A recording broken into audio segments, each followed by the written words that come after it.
Welcome to the Leo. Tirumala laddu వ్యవహారం నాటి నుంచి కూడా నేటికి ఆ రాష్ట్ర ప్రజల్లో కానివ్వండి, ప్రపంచవ్యాప్తంగా ఉన్నటువంటి హిందువుల్లో కానివ్వండి ఒక తీవ్ర ఆవేదన అయితే కలిగిస్తుంది. ఒక రకంగా జగన్మోహన్ రెడ్డి రాజకీయంగా బలహీన పడటానికి ఇది ఒక ప్రధాన కారణంగా మారింది. ఎందుకంటే హిందువులు ఎవరు కూడా జగన్మోహన్ రెడ్డిని విశ్వసించే ప్రయత్నం లేదు.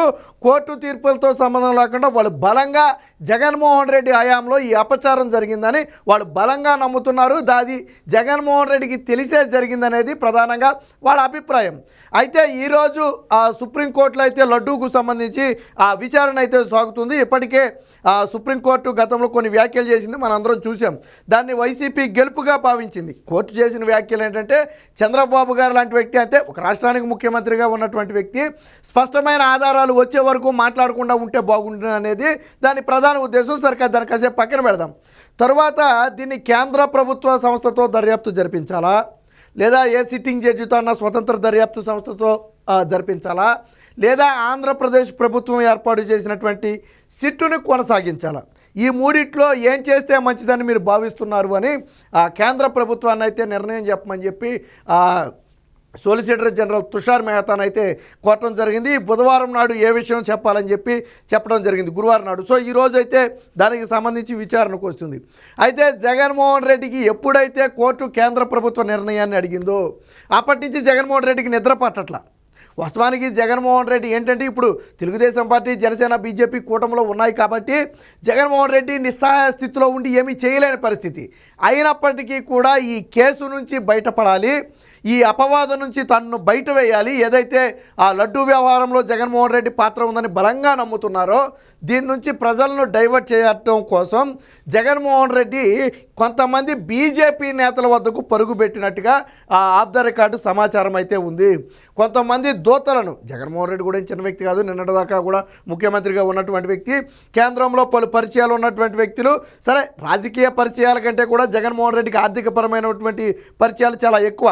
ఆ పరిచయాలను ఉపయోగించుకుని ఈ లడ్డూ వ్యవహారంలో తను సేఫ్ అయ్యే విధానాన్ని ఎంచుకోవాలి. ఎందుకంటే ఈరోజు కేంద్ర ప్రభుత్వం తన నిర్ణయాన్ని ప్రకటిస్తుంది. ఇటు జగన్మోహన్ రెడ్డికి ముందు నుయ్యి వెనక్కి జగన్మోహన్ రెడ్డి పరిస్థితి. ఒకవేళ స్వతంత్ర దర్యాప్తు సంస్థకి ఇచ్చినా జగన్మోహన్ రెడ్డికే ఇబ్బంది, లేదు సిట్టు తన దర్యాప్తును కొనసాగించాలి అని చెప్పినా జగన్మోహన్ రెడ్డికే ఇబ్బంది. ఎందుకంటే జరిగింది మహాపాపం కాబట్టి, దాదాపుగా ఆధారాలు ఉన్నాయి కాబట్టి. అసలు లడ్డూలో కల్తీ జరిగిందని స్వయంగా ఎన్డీడీబీ, కేంద్ర ప్రభుత్వ సంస్థ ద్వారా పార్లమెంటు ద్వారా ఏర్పడినటువంటి ఎన్డీడీబీఏ చెప్పినప్పుడు ఇక అంతకంటే పెద్ద ప్రూఫ్ ఏం అక్కర్లా. అవసరమైతే అడిషనల్గా ఇంకా 1-2 ల్యాబుల్లో టెస్టులు చేయించవచ్చు, అదేమి తప్పు కాదు. కానీ ఇక్కడ జగన్మోహన్ రెడ్డి ఆధారాలతో సహా దొరికిపోయిన పరిస్థితి. రేపొద్దున కూపీలాగితే నెయ్యి అంత తక్కువ రేటుకు ఎలా ఇచ్చారనే దగ్గర మొదలు పెడితే మొత్తం కల్తీ నేతి వరకు మొత్తం కూపీ అంతా కూడా బయటకు వస్తుంది. ఖచ్చితంగా దాన్ని హిందువులు జీర్ణించుకోలేరు. జగన్మోహన్ రెడ్డి రాజకీయంగా పతనమైపోయే పరిస్థితి వచ్చింది. కాబట్టి జగన్మోహన్ రెడ్డి ఇప్పుడు మిగతా అన్నీ అంటే అవినీతి అక్రమాస్తుల కేసులు, సరే వాటిని రాజకీయంగా నా మీద రుద్దారని చెప్పి జగన్మోహన్ రెడ్డి తప్పించుకు తిరుగుతున్నాడు, అది వేరే విషయం. ఆ కేసులు ఉన్నప్పటికీ జగన్మోహన్ రెడ్డి ముఖ్యమంత్రి అయ్యాడు. బట్ ఇది ఒక మతానికి సంబంధించిన మనోభావాలు దెబ్బతీసినటువంటి అంశం. జగన్మోహన్ రెడ్డి స్వయంగా చెప్తాడు, నేను 4 గోడల మధ్య బైబిల్ చదువుతాను.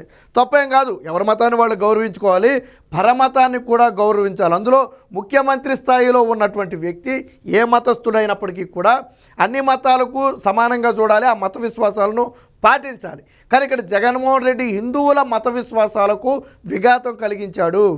కేజీ నెయ్యి 300 రూపాయలకి 350 రూపాయలకి రాదు అని అందరికీ తెలుసు. మనం కేజీ నెయ్యి ఎంత కొట్టుకెళ్ళి 300 రూపాయలు కేజీ నెయ్యమని మనం అడగగలమా? మనకు 300 రూపాయలు కేజీ నెయ్యి దొరుకుతుందా? కదా. రైతులో కూడా రకాలు ఉంటాయి. ప్యూర్ నెయ్యి ఉంటుంది, అందులో కొంచెం డాల్డాయో ఇంకోటో కలిపిన నెయ్యి ఉంటుంది, ఇంకోటి కలిపిన నెయ్యి ఉంటుంది, రేటుని బట్టి రేటు ఉంటాయి. మరి ఇది టీటీడీ లాంటి ఒక సంస్థ కోట్లాది మంది భక్తులకు ప్రసాదం అందించే టెంపుల్ అది ఎంత పవిత్రంగా ప్రసాదాన్ని స్వీకరిస్తారో మొత్తం హిందువులందరికీ తెలుసు. అలాంటి లడ్డూ విషయంలో మరి ఇంత నిర్లక్ష్యంగా ఎలా వ్యవహరించారు? ఇదేం మన ఇంట్లో వేసుకునే వంట నూనె కాదు కదా పుచ్చుకుని, మనం ఇంట్లో వాడే నూనెని కూడా 1కి 10 సార్లు చాలామంది ఇంట్లో దీపారాధన సొంత నేతితో చేస్తారు చూడండి. ఆ ఇంట్లో తీసినటువంటి ఆవు నుంచి వెన నుంచి తీసినటువంటి నేతిని ఏదైతే ఉందో ప్యూర్ నేతితో దీపారాధన చేస్తారు. చాలామంది బయట తెచ్చుకోరు, అవకాశం ఉన్నవాళ్ళు సొంత నేతితోనే చేస్తారు. ఎందుకని? భక్తి అలాంటిది. దేవుడికి చేసే ఏ పనైనా సరే నిష్ఠతో చేయాలి, అన్నీ కూడా అనుకూలంగా ఉండేటట్టు చేయాలి. కానీ జగన్మోహన్ రెడ్డి ఇక్కడ కోట్లాది మంది భక్తుల మనోభావాలు దెబ్బతీశాడు. జగన్మోహన్ రెడ్డికి ఏమి కాళ్ళ మీద పట్టడం కొత్త ఏం కాదు. చాలామంది అనుకోవచ్చు జగన్మోహన్ రెడ్డి ఎందుకు పడతాడు అని. అసలు ఏ అవసరం లేకుండానే ముఖ్యమంత్రి అయిన మొదటి రోజే నరేంద్ర మోదీ వస్తే వెళ్ళి కాళ్ళ మీద పడ్డాడు. జగన్మోహన్ రెడ్డికి అప్పటికేం పెద్ద అవసరం లేదు. సరే, తన మీద కేసులు ఉన్నమాట వాస్తవం, కేసుల కోసం భయపడిన మాట కూడా వాస్తవం. మరి అంతకుముందు సోనియా గాంధీ కాళ్ళ మీద పడ్డాడు, గుర్తుందా? కేసులు పెట్టినప్పుడు జగన్మోహన్ రెడ్డి మీద సిబిఐ ఈడీ కేసులు పెట్టినప్పుడు తాను 16 నెలల్లో జైల్లో ఉండి బయటికి ఎలా వచ్చాడో షర్మిల చెప్పింది. షర్మిల భర్త బ్రదర్ అనిల్ని తీసుకుని నాడు భారతీరెడ్డి ఢిల్లీ వెళ్ళి సోనియా గాంధీ దగ్గరికి వెళ్ళి కాళ్ళ మీద పడితే వచ్చినటువంటి బెయిల్ అది. సరే, అది ఇప్పుడు అప్రస్తుతం కాబట్టి దాన్ని పక్కన పెడదాం. తర్వాత నరేంద్ర మోదీ కాళ్ళ మీద కూడా పడ్డాడు జగన్మోహన్ రెడ్డి. అంటే తన అవసరం కోసం, రాజకీయంగా తాను ఎదగటం కోసం ఎవరి కాళ్ళ మీదైనా పడతాడు. ఇప్పుడు కూడా ఏమైంది, ఈ లడ్డూ వ్యవహారం జగన్మోహన్ రెడ్డికి ఉచ్చులాగా చుట్టుకుంది మెడకి. దీని నుంచి బయటపడాలంటే బీజేపీ పెద్దల సహాయ సహకారాలు అవసరమైతే ఈ లడ్డులో కల్తీ జరగలేదని చెప్పించాలి, లేదా తనకు అనుకూలంగా కేంద్ర ప్రభుత్వ వాదనలు ఉండాలి, కేంద్ర ప్రభుత్వ అడుగులు ఉండాలి. ఇది జగన్మోహన్ రెడ్డికి కావాల్సింది. కాబట్టి జగన్మోహన్ రెడ్డి తన దూతల ద్వారా, కేంద్రంలో ఆల్రెడీ కొంతమంది జగన్మోహన్ రెడ్డి దూతలు ఉన్నమాట వాస్తవం, వాళ్ళ ద్వారా రాయబారం నడిపి ఈ కేసులో జగన్మోహన్ రెడ్డి పాత్ర లేదు, ఒకవేళ ఏదైనా ఉన్నా అది అధికారుల వరకు మాత్రమే పరిమితం అవుతుంది, ముఖ్యమంత్రి దాకా అది రాదు, ముఖ్యమంత్రికి సంబంధం లేదు అని కేంద్ర ప్రభుత్వం చేత చెప్పించే ప్రయత్నం జరుగుతున్నట్టుగా ఆ సమాచారం అందుతుంది. అయితే బీజేపీ పెద్దలు ఎలా స్పందించారు అనేది మనకైతే తెలియదు. కానీ జగన్మోహన్ రెడ్డి తన రాయబారాన్ని అయితే నడిపాడు. కొంతమంది బీజేపీ పెద్దలు ఆశ్చర్యపోయారంట. ఆల్రెడీ ఇది కూటమి ప్రభుత్వం 3 కలిసి ఉంది, అందులోనూ బీజేపీ లాంటి పార్టీ ఖచ్చితంగా ఇలాంటి విషయాల్లో చాలా కఠినంగా వ్యవహరిస్తుంది. మరి అన్నీ తెలిసి కూడా జగన్మోహన్ రెడ్డి ఎలా రాయబారం నడుపుతున్నాడు అని చెప్పి చాలామంది ఆశ్చర్యపోయారంట. ఇక్కడ జగన్మోహన్ రెడ్డి ప్రధానంగానే ముందే చెప్పారు, రాజకీయ పరిచయాల కంటే ఆర్థిక పరిచయాలు ఎక్కువ. జగన్మోహన్ రెడ్డి చేతిలో డబ్బు ఉంది, వ్యవస్థలను మేనేజ్ చేయగలనన్న ఇది ఉంది. కాబట్టే 10 ఏళ్ల నుంచి వ్యవస్థలను మేనేజ్ చేసుకుంటూ జగన్మోహన్ రెడ్డి కేసుల్ని బయట ఉంచుతున్నాడు తప్ప ఒకసారి కూడా కోర్టుకి, జైలుకు కూడా వెళ్ళట్లా, కోర్టుకి కనీసం కోర్టు విచారణ కూడా హాజరు కావట్లా. ఎలా తప్పించుకున్నాడంటే అందులో ఉన్న లూప్ హోల్స్ ఉపయోగించుకుని, ఆర్థికంగా తన దగ్గర బలం ఉంది కాబట్టి వాటిని ఉపయోగించుకుని తప్పించుకు తిరుగుతున్నాడు. ఇప్పుడు తను ప్రతిపక్షంలో ఉన్నాడు, ఒక రకంగా ప్రతిపక్ష హోదా కూడా లేదు, రాష్ట్రంలో పార్టీ పరిస్థితి అత్యంత దయనీయ పరిస్థితి, పార్టీలో ఎవడుంటాడు ఎవడు వెళ్ళిపోతాడు ఎవడికి తెలియని పరిస్థితి, ఒక పక్క కూటమి 164 సీట్లతో బలంగా ముందుకెళ్తున్న పరిస్థితి. ఇలాంటి సమయంలో వాస్తవానికి జగన్మోహన్ రెడ్డికి ఇటు ప్రభుత్వం మీదే పోరాడాలా, లేదా వచ్చినటువంటి ఈ కేసుల మీదే పోరాడాలా అర్థం కాని పరిస్థితి.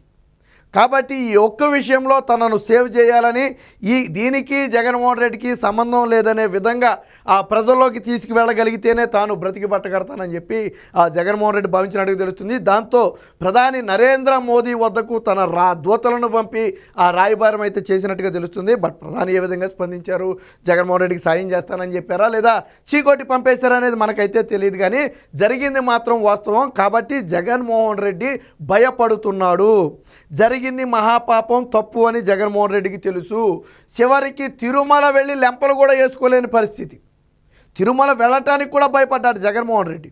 అది డిక్లరేషన్ ఇవ్వలేక వెళ్ళలేదా, లేదా ఇంత మహాపాపం చేసి నేను దేవుడి దగ్గరికి వెళ్తే నాకు పుట్టగతులు ఉండవని వెళ్ళలేదో నాకైతే తెలియదు. కానీ వెంకటేశ్వర స్వామి మొహం కూడా జగన్మోహన్ రెడ్డి చూడటానికి భయపడ్డాడు.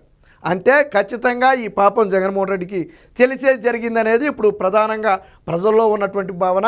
మరి ఈరోజు సుప్రీంకోర్టులో కేంద్రం ఏం చెబుతుంది, జగన్మోహన్ రెడ్డి ఏ విధంగా స్పందిస్తాడు అనేది వేచి చూడాలి.